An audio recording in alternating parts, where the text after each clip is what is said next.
Once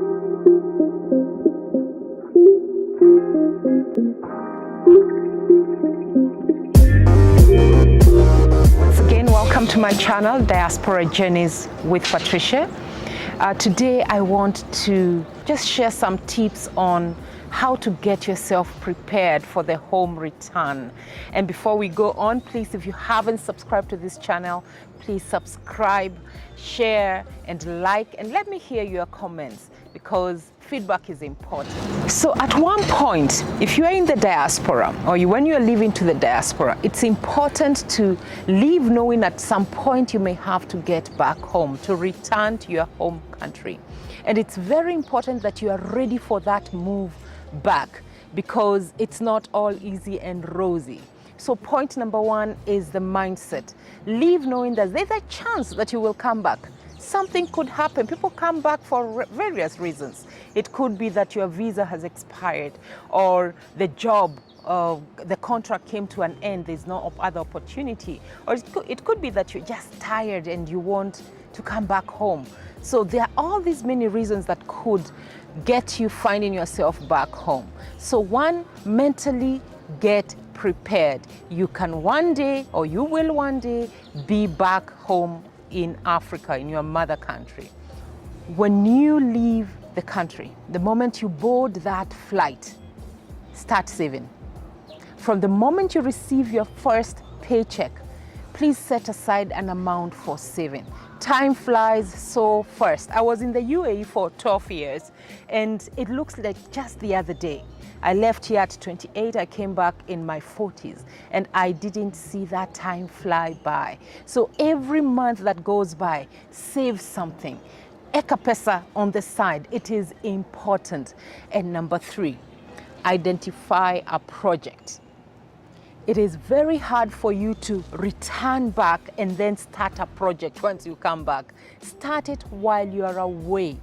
When you are out there, invest in something that will bring you money when you return. Because most of us wait, you say, okay, I have 15 million with me. When I go back home, I'm going to do 1, 2, 3, 4. And you get back home and you realize that money is not money. 15 million is not enough to live on. It's not enough to invest. There's a lot that goes on when you return. So please, please start investing early. Identify a project. Stop copycat. Do that which you know you are good at. Yes, because we know when you are out there in the diaspora, we get a lot of information. Oh, kuna hii biashara which is working so well. If you venture into agribusiness you have no clue about. How will you do it? So please look for that project that you know you have a good understanding. If you don't have, research.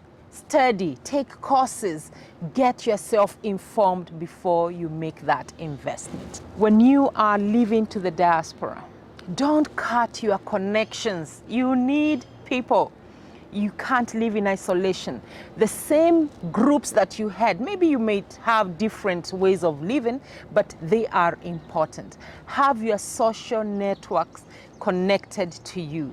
Do not abandon people because there's a chance when people go to the diaspora, of course there's so much happening.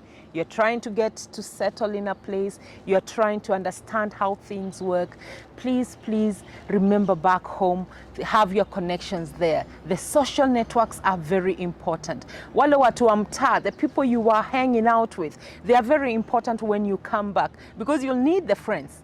And when you don't have friends or social networks, you really become left out. And that can cause depression. So there are very many ways you can stay connected. Now we have social media, WhatsApp groups, they're there. So please do not cut those links. You will need them. Identify, there are chamas out there. Be active in a chama. Identify a place where people do those saving schemes. These are good social networks. So please don't live in isolation.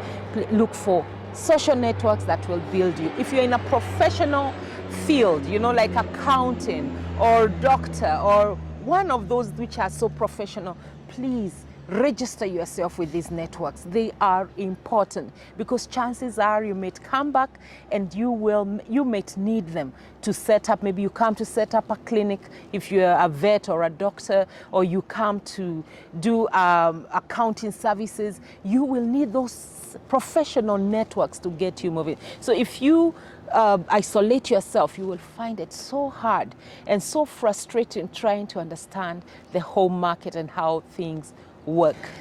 We have seen the diaspora. People are getting very frustrated when they return because they are not finding ways to assimilate or to adapt in their home countries.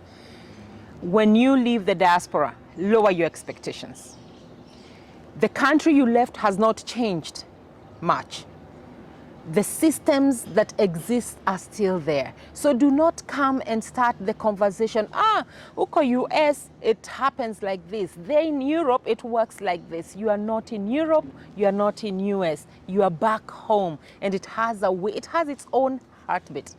So do not come with expectations that your country will work like where you are. No, things may be different. So please, please lower your expectations. And when you come back, take time to learn.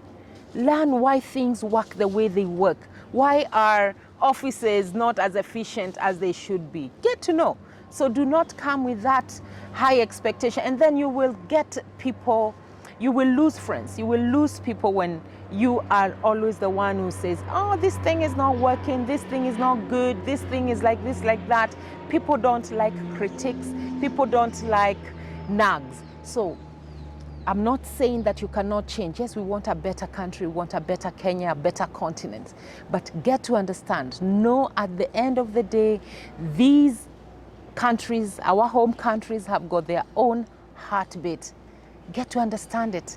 Get to know it. What you can live with, well and good. What you feel you can change for the better, please go ahead and change. But let's not sit down and be at the side and just be the critic. You'll end up being so frustrated.